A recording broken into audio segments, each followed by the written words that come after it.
Today, I'm going to try to add some clarity to the new robot from Lost in Space 2018 and get a better grasp on its origin, purpose, and where it stands in the universe. And I will be bringing up moments from all over the first season, meaning there will possibly be spoilers ahead. So with that said, here we go. The Lost in Space robot, or originally named the Class B9M3 General Utility Non-Theorizing Environmental Control Robot, but just for convenience purposes and pure logic, I will be referring to it like they do in the original series and most recent adaptation of the show by just calling it the robot. It's shown to us multiple times in the series that the robot could be somewhat sentient, but was not naturally created. It must have been developed by another species, and that other species must have developed the egg type of device as well, which I'm going to refer to as the creative name of the engine. We know the engine was on board the Resolute, and the same one we saw on the robot ship as well, which is how Maureen knew the engine was behind the door of the robot ship later in the season, as it was giving off the same static electricity that a certain room on the Resolute was emanating, which helps us answer the question, why exactly did the robot attack the Resolute? During episode 9, we are shown a flashback of Maureen giving over her plans for the new Resolute to the organization leading the expedition to Alpha Centauri. Her designs for the new Resolute make it so that the ship can withstand speeds of 276,000 miles per hour, and that it's one thing to withstand those speeds, but another to actually reach them. She mentions that being able to have the ship go that velocity would take a few more decades of research, but the man she's talking to just claims that they have newer models to get them closer to those speeds. When Maureen says her team should be let in on what's really going on, the conversation is derailed and she's left in the dark. But later, when Maureen and Dr. Smith are in the robot ship, they spot the same engine that was aboard the Resolute and come to the conclusion that the humans stole the aliens' engine from a crashed ship that landed on Earth, explaining why Maureen was so puzzled when the Christmas star/meteor struck the Earth. She claimed there would usually be debris shot up into the atmosphere and would come back down to Earth, but with the Christmas star, that was not the case, proving it was not a meteor, but another being ship. The humans put the engine in the Resolute and used it to achieve such high speeds of space travel. The species of the aliens that created the engine would have told the robot to retrieve the stolen engine back from the humans, the same way that Will told the robot to save his sister, or literally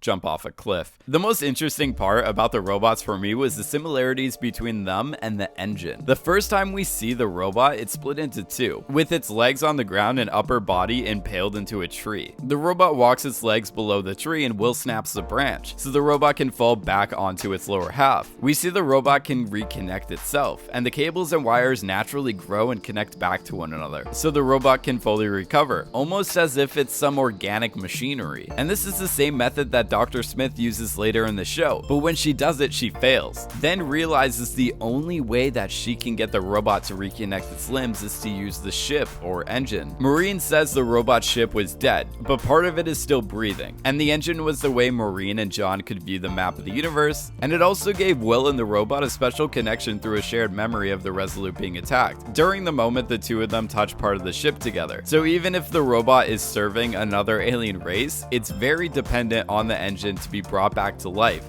and possibly to be alive in general. During the end of episode 10, Dr. Smith placed the engine on the Jupiter 2. When the two robots are attacking the Jupiter, one of them points to the chariot, and they both automatically know where the engine is, having a special type of connection with it. After the final conflict, when the robots are thrown out of the ship, the engine glows blue and grows different cables to connect with the Jupiter, the same way that the robot reconnected its limbs, and with the same blue glowing light from the robot's body. After taking control of the Jupiter, the engine activates the wormhole and takes the Robinsons to a binary star system, a system that looks eerily familiar to the robot's drawing in the sand, followed by the phrase danger. With this, we can predict that the binary star system is totally the alien species' home, as the engine must have guided itself back to where it was created. In the original series and this series, the robot is equipped with various sensors to detect danger, typically for the person that it's following, thus the phrase danger Dr. Smith or danger Will Robinson.